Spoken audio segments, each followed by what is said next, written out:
Hello guys, I'm Zach here, and we're playing Buried. This is my second time recording this because the first time the audio wasn't on, unfortunately. But, yeah, just means that I have some chances to change up my, choices, and I decided to take a week before re-recording because then I would have forgotten some of my choices. Buried is an interactive story. You can read the rest. The plot will change based on the choices you make. The story is broken into 5 chapters. Play straight through or at your own pace. There's no waiting and no pauses. Enjoy and choose wisely. Here we go. Begin.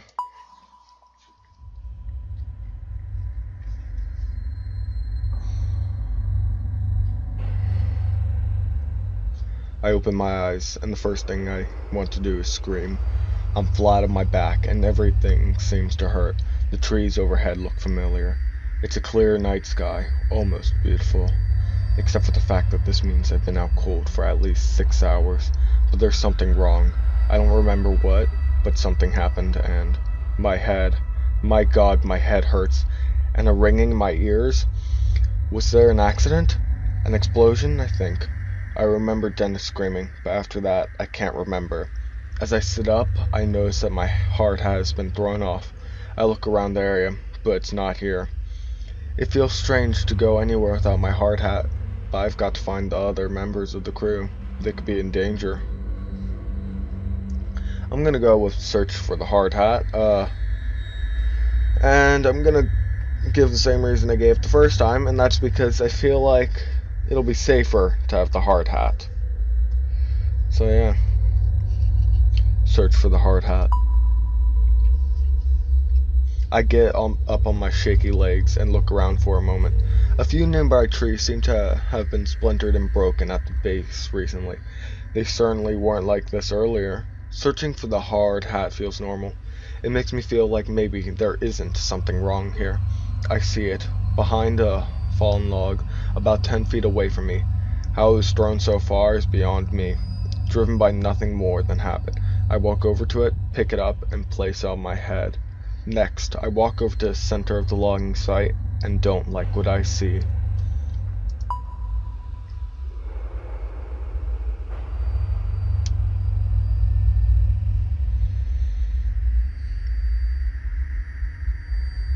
The logging site looks like a bomb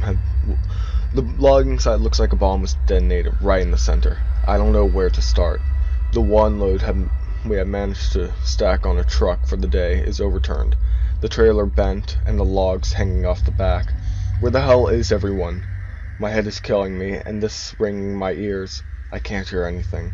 Not birds, not my footsteps, nothing. It makes me wonder if I hit my head after the hard hat flew off. I run through a quick mental checklist to make sure my brain is still working. My name is Roger Hastings. I'm 41 years old. The year is 2017. I own a small logging company that we've been logging in this strip of Kentucky woodland for almost a month now. Okay, so my brain works. That's a relief, but it also makes me fearful because something is certainly not right here. I look around the logging site, my mind trying to figure out what has happened. Just about every piece of equipment has been overturned or tilted. I'm gonna look at the debris. Last time I looked at the truck, and I want to see something different. There are bits of debris everywhere. There are fragments of the 5-gallon bucket I keep our work rags in, and a loose saw chain, and an overturned gas canister. Had there been an explosion, all the fuel on the site would have started a fire, but there's no charring, no burning, nothing.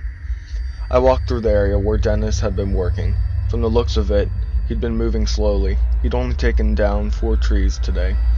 His metal lunchbox is open, an indicator that he had been taking an early break. But he's not here. No one is here. Where the hell is everyone? I could try to call out on my cell phone, but the battery's already running really low. Not that it matters. The reception is crap out here. I can't remember what I got with last time. But if the reception is crap, chances are it's not going to work anyway. Plus, the battery is low. So, if it were me, I'd yell out because I would want to save the battery for whenever we find reception. So I'm going to yell out. Hey guys, where is everyone? Tony, Dennis, Frank, Joe? But their names fall flat among the wreckage. I get nothing back other than scaring away a few birds overhead.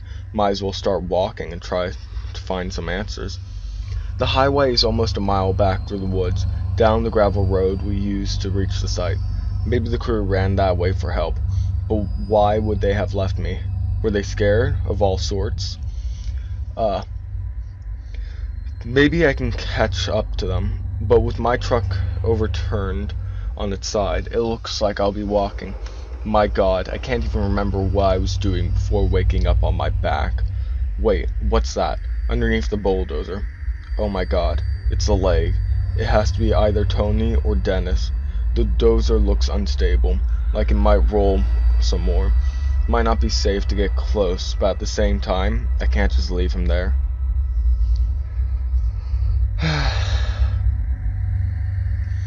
I'm gonna go look. Maybe he's alive. Hey, I yell, are you okay? Are you alive? Holding onto my hat, I skip over the wreckage equipment and stray logs to get closer. I can see a bit more of the leg. The jeans are soaked in blood. I recognize the work boots. It's clearly Tony.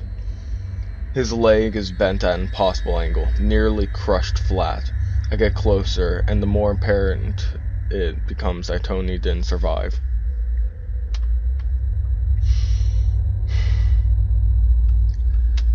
It's kind of pointless to pull the body out. But if I'm looking for content, I'll go pull the body out.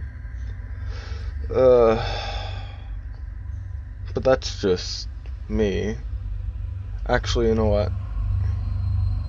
I'm gonna leave the body alone. There's nothing I can do for him now. I start to back away slowly. In my shock, I stumble back, suddenly tripping over one of the stray logs.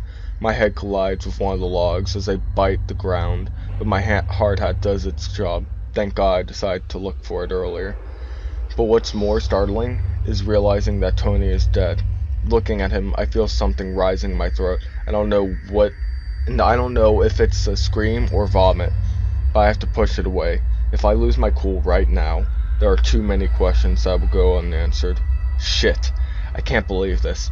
Tony, he had 2 boys. He coached his oldest son's baseball team. He was the hardest worker I had and was one of the most honest and reliable men I knew. This isn't right. I can't stay here. I have to find Dennis, Frank, and Joe. I have to find out what happened here. Continue. I feel like this is different, but I'm quite enjoying this. I love this sort of stuff. As I walk through stacks of logs from... sorry, I'm not very fluent. As I walk through the stacks of logs from last week or so of work, everything feels frozen. This high-pitched sound in my ears. It's terrible. It keeps happening every few seconds and sounds like it's coming from far away. I can't help but wonder. Is it my ears or is it something else? The silence out here is creepy, and there's a smell, like the atmosphere after a bad summer storm. I might as well admit it, I'm a little scared. Everyone is missing, and it's dead quiet out here. There doesn't seem to be a breeze to rustle the leaves and branches. My right knee hurts like hell. My head was hurting so bad before that I never even noticed the pain in my knee. I must have heard it during the what? Accident? Or... Wait, is that Dennis? I see him sitting on the ground, motionless, about 30 feet away. Okay, well, now that I think about it, if The ringing noise is like removing odd, making it hard to hear. Yelling out might not be the best. Plus, it might startle him. I guess walking up will too, but I'm gonna walk up. It's more calm. He's just sitting there, not moving. I walk up slowly next to him. Dennis? Hey, man, can you hear me? I tap him on the shoulder. He looks up at me from the ground, clearly coming out of a daze. Yeah, Roger, I hear you, he says. Dennis is built like a wrestler, and he has a tough personality to match, but in this moment, he looks disoriented and even a little anxious. Though I'm glad to see him, the fear on his usual confident face is alarming. What the hell happened? What's going on? He asks. I mean, like, I don't know. The crew is missing.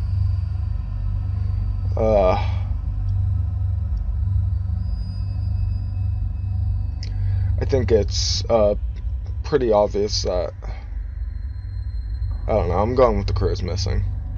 I feel like an explosion's kind of stupid because he already said that he doesn't think that it's an explosion because otherwise there would be a bunch of charring. So I'm gonna go with, I don't know, the crew's missing. Missing? Dennis says. Where do you think they went? I'm not sure, I say. But it has me pretty freaked out. Something's not right here. Still sitting on the ground, he looks around the woods as if he is just now understanding the severity of the situation.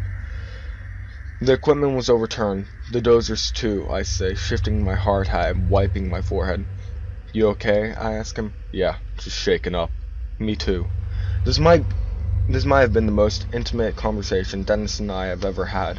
While he and I have always been on good terms, we've never been particularly close. I've always respected him, though. Sure, he comes to work a few times, looking like he'd been in a bar fight the night before, but I've also seen him do an enthusiastic impression of a dinosaur as he played with Tony's kids while they waited for their dad to finish up on his shift.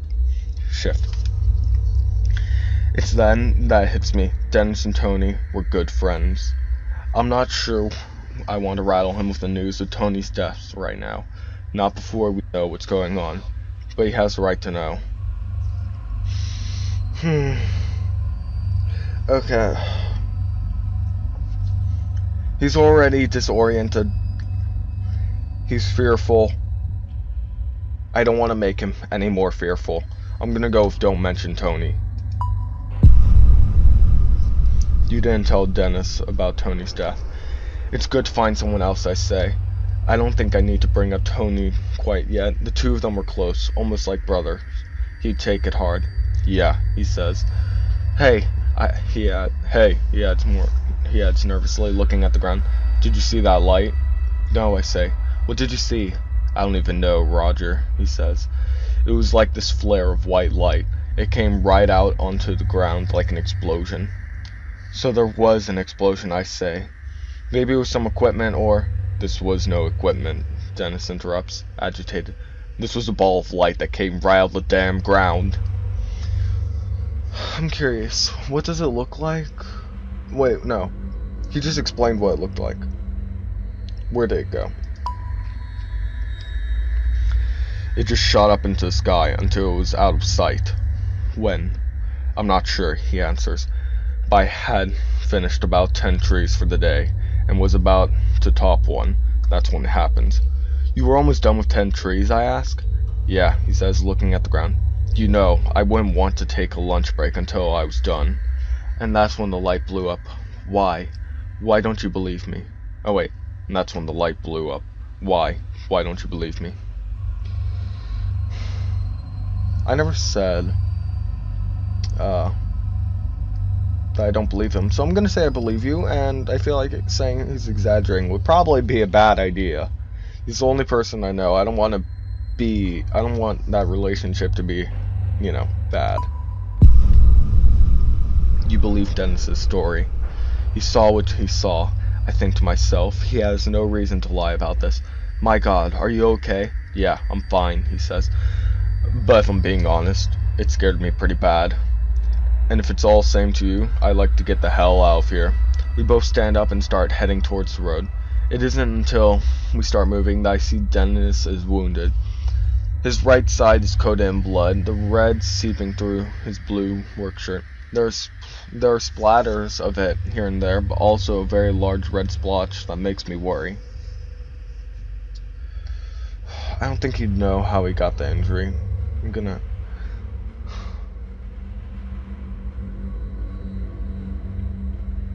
This one seems more compassionate, but this one's also compassionate. I want to get information. I'm not sure, Dennis replies. I must have gotten thrown or hurt somehow from that light. It's then that I notice that the strange ringing noise is still filling the air. Hey, I say, stopping. Do you hear that high-pitched ringing noise every once in a while? Dennis looks scared when I ask him this question, and he just nods. I thought it was just me, he says. He looks out of sorts and uncertain. I've never seen him like this before. It's obvious that he's been looking for some reassurance. Even though I'm his boss, there's something very unnerving about this. He's looking for reassurance. I'm gonna give him reassurance. We'll be okay. It's probably nothing. Let's be realistic, I tell myself. I might as well try to be empathetic. Out here in the middle of these woods, the ringing could be anything. Maybe a car alarm from the woods or something. Still, even my passive comment seems to have reassured Dennis. He looks a bit calmer, more relaxed. We both start moving forward and don't say another word. Did you try to call Frank? Dennis asks. I don't know if he had a cell phone on him today. Not yet. Luckily, I still had some battery left. I pull out my cell phone and call Frank. Happy I didn't make that call to Dennis earlier. It rings, but he doesn't pick up. But then I hear his phone go off. Behind the stack of logs, Dennis and I give each other a look. As the phone goes to voicemail, I hang up, and we walk behind the logs to find Frank's phone on the ground, abandoned. We look around for Frank, but find nothing, not a single trace. It's then that I notice something really odd, a 10-foot wide hole in the ground, right near where the phone was. But there's no stray piles of removed dirt or rocks. It's clean, smoothly dug, cutting into the earth, wide, but only a few feet deep. It looks unnatural, like the ground was just deleted, no shovels or diggers used. Dennis walks over it. This looks like the same kind of hole where I saw the light come from the ground. He muses to himself. I say nothing. My mind is spinning, but I don't know what to think. We need to get out of here, Dennis mutters. At that moment, that ringing noise carries through the forest again, sending a shiver down my spine. Dennis is right. There is something strange going on. We might not be safe here. But that ringing sound could be a clue to where the rest of the crew went.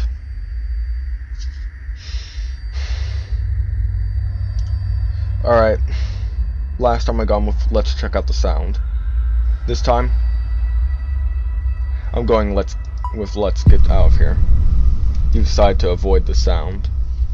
With that, we turn and start walking to the west, in the direction that I'm pretty certain leads to the road. Alright, so,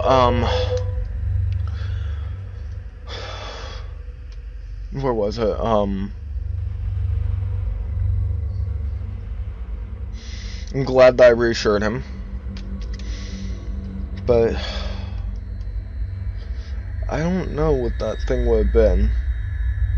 I thought it was pretty cool how they described it, though. I can't find where I was trying to look at again. Continue.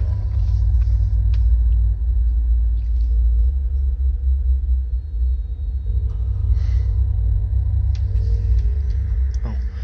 It's sort of embarrassing. I have been a logger for nearly 15 years, but I'm finding it easy to get lost in these woods. The trees are so thick in places that the moonlight doesn't even reach the ground.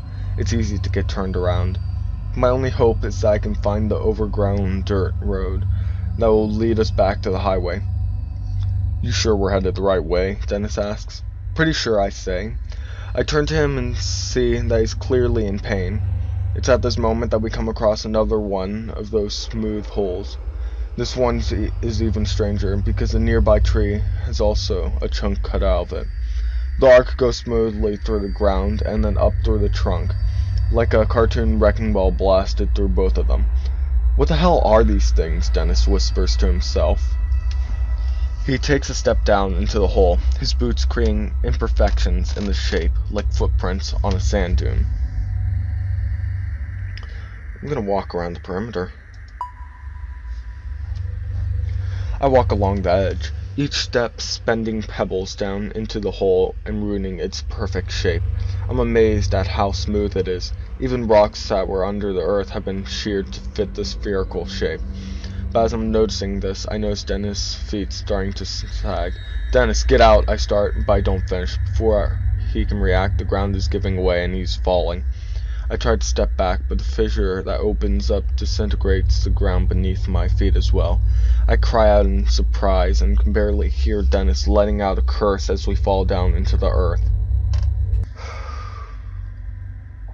Sorry to leave a cliffhanger, but I feel like this is going to be a new chapter in this.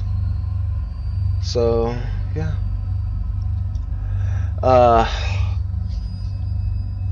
Hopefully I'll have the next video up, I don't know, pretty soon. And this is a different story, because before I went to a sound and it led us up to a door.